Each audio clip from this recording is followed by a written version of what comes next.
Hey guys, it's Casey and welcome back to my channel. So today is a hair video. I know I haven't posted a hair video in so long and I'm so sorry, but I decided to spend the entire summer in braids and just be comfortable and just convenient, especially because I was on go a lot. So today is going to be the first video that's back to the natural hair, okay? And of course, I'm going to be giving you guys a lot more natural hair videos really soon. But as you guys can tell, okay, your girl's hair is straight. Period. Get into it. Now, the humidity kind of attacked it a little bit, but it's okay. I still appreciate all the body. Do you see the body? Get into it. Can we get into it? Period. Stiff wear. As you can tell from the title, this video is going to be about some major tips that my hairstylist gave me about straightening your hair while being natural, so that way you can prevent any heat damage or anything like that. So before we begin, you guys already know what to do. Make sure you like, comment, and subscribe to my channel if you haven't already, and turn on the notification bell so you're notified every single time I upload a new video. And let's go ahead and get started. So this is the first time I've gotten my hair straightened since last year, November. I don't straighten my own hair. I let my stylist do it just because I don't trust myself and I don't ever want to get heat damage. It just takes one little time to get heat damage and we don't have time for that.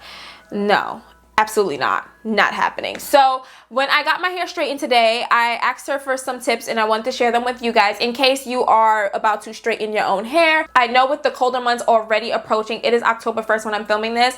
It's like wash and goes is not as much of a thing during the cold weather because we're not trying to get sick.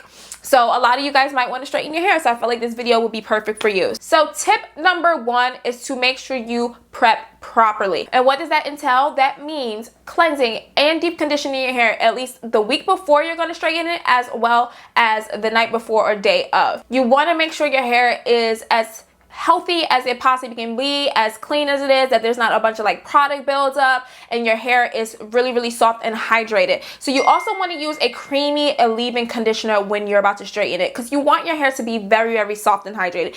If your hair even feels the slightest bit of dry before you straighten it, then you need to add more leave-in. It has to be so freaking soft, like the softest you've ever felt your hair. For my hair, she uses the Camille Rose coconut water leave-in, which I have talked about a lot on my channel. I actually own it myself.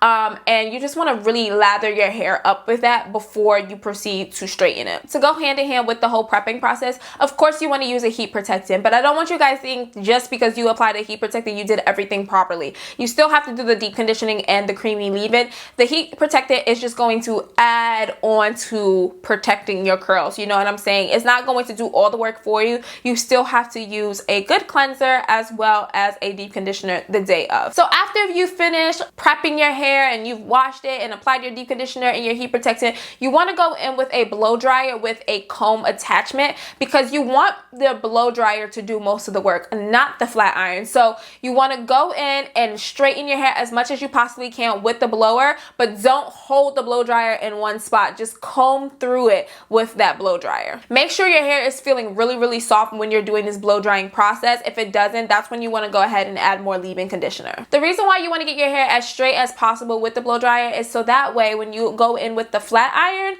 it's less work. Speaking of the flat iron, you only want to go through your hair at least one, maybe two passes with the flat iron. You don't want to do more than that because that is asking for heat damage and ain't nobody got time for that.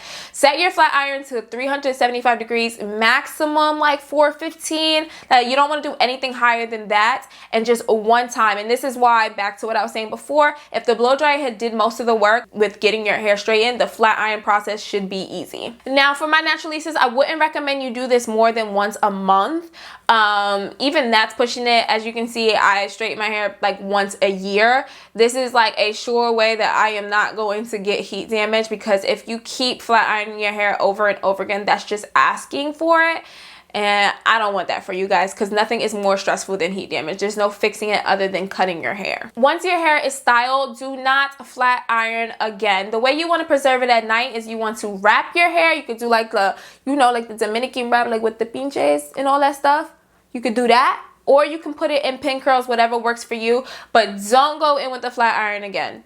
let it go, just let it go. Some things you can do with your blown out style, you can then do a braid out, you can do a twist out, you know, those are different things that you can do now that your hair is already stretched. But please do not go in with a flat iron again. Just let the style go if it does get messed up. I think it's best to do your straight hairstyles when you have freshly trimmed ends, because then it's going to look its absolute best. So if you can, preserve your flat iron style for the time you get your trim. You can do it maybe every 3 months. That's a good time to do it so you're not overdoing it. You know, 4 times a year is okay to straighten your hair. I think that's safe. I would say so. So you want to do it when your hair is freshly trimmed, so that way when you're rocking your blowout style, everything looks super healthy and thick. And yeah guys, those are some of the tips that she gave me. I hope they help you. I know this video is super fast, super short, but these are just some tips for you guys if you decide to straighten your hair up for the fall. It is a look, don't get me wrong, okay? You get a little hat, you can do a little hat if you want. You know what I'm saying? It's a look. I'm feeling it, don't get me wrong. I ain't feeling it, but I do not want heat damage and I don't want you guys getting heat damage. So I hope these tips help you out. If they did, do not forget to like, comment, and subscribe on your way out, and I'll see you guys in the next one. Bye.